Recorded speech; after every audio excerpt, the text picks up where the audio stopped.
Étudiants de sciences physiques, bonjour.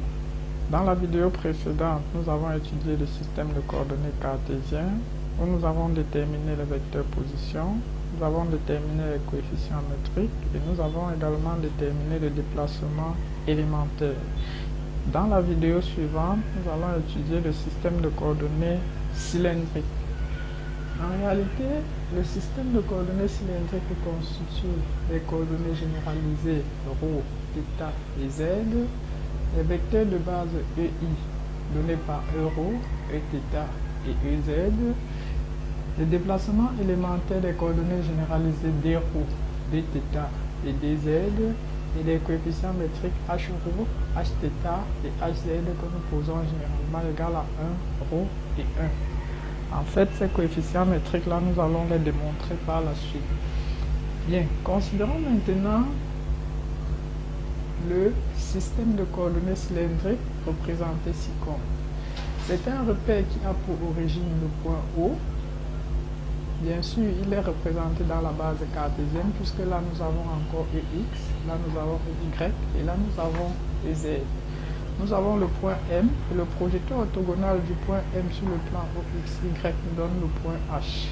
La distance OH est considérée comme étant la distance gros. Donc, nous posons gros égale à norme du vecteur OH. Le vecteur euro, lui, il est orienté dans le sens de croissance de ρ. Ça veut dire qu'il est orienté dans le sens de croissance de ρ. L'angle que fait OH et l'axe OX, cet angle-là, c'est l'angle que nous appelons θ. Et le vecteur Eθ, lui, il est orienté dans le sens de croissance de l'angle θ. Regardez comment l'angle θ croît. Le vecteur Eθ, lui, il est orienté dans le sens de croissance de θ. Et nous avons le vecteur Ez là, que nous pouvons encore retrouver là si nous faisons une petite translation. Et si on essaye d'extraire le plan OX, OY, ça nous donne effectivement ceci, où là nous avons la distance OP qui est égale à X, là nous avons la distance OQ qui est égale à Y, la distance OH qui est égale à ρ, et nous avons bel et bien euro qui est dans le sens de croissance de ρ, et Eθ qui est perpendiculaire à euro et dans le sens de croissance de θ.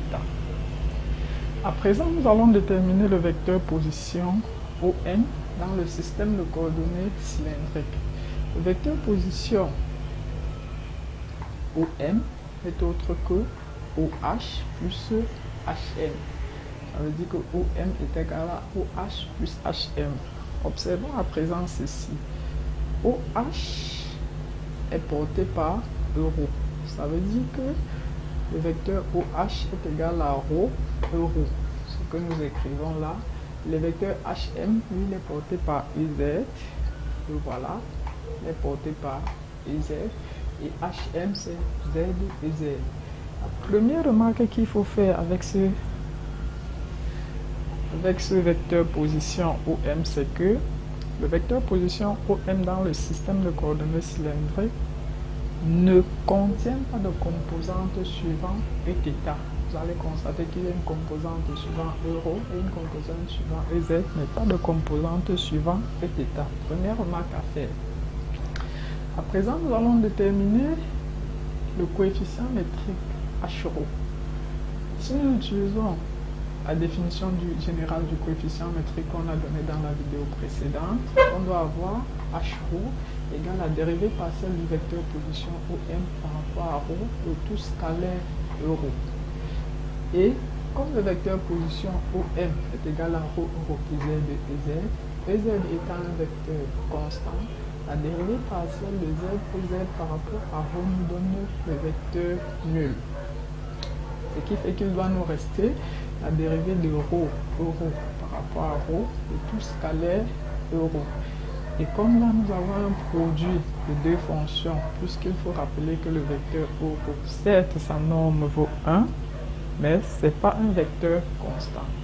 Donc là nous avons un produit de deux fonctions que nous allons dériver. Ça nous donne ρ dérivé de euro par rapport à ρ plus euro, dérivé d'euro par rapport à rho, le tout scalaire euro. À présent, il est question de trouver le vecteur euro, puisque nous savons que c'est un vecteur qui n'est pas constant. Pour trouver le vecteur euro, il faut revenir dans la base OX, OY, et on trouve OH qui vaut rho euro. Donc voilà, OH c'est rho euro. Or, ce même vecteur OH c'est encore OP, le vecteur OP plus le vecteur OQ. OP lui-même est porté par EX, ça va nous donner X et X, et OQ porté par EY, ça va nous donner Y et Y, ce qui nous permet d'écrire rho euro égale à X et X plus Y et Y.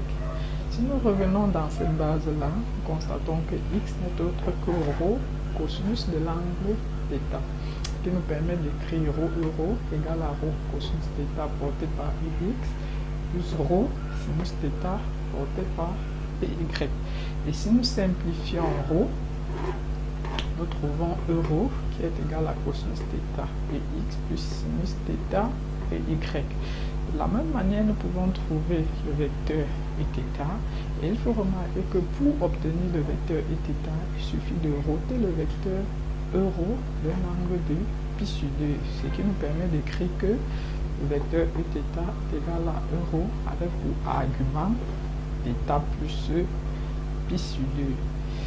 Et si nous trouvons Eθ, ça va nous donner cosinus θ plus π sur 2 nous donne moins sinus θ, et sinus θ plus π sur 2 nous donne cosinus θ.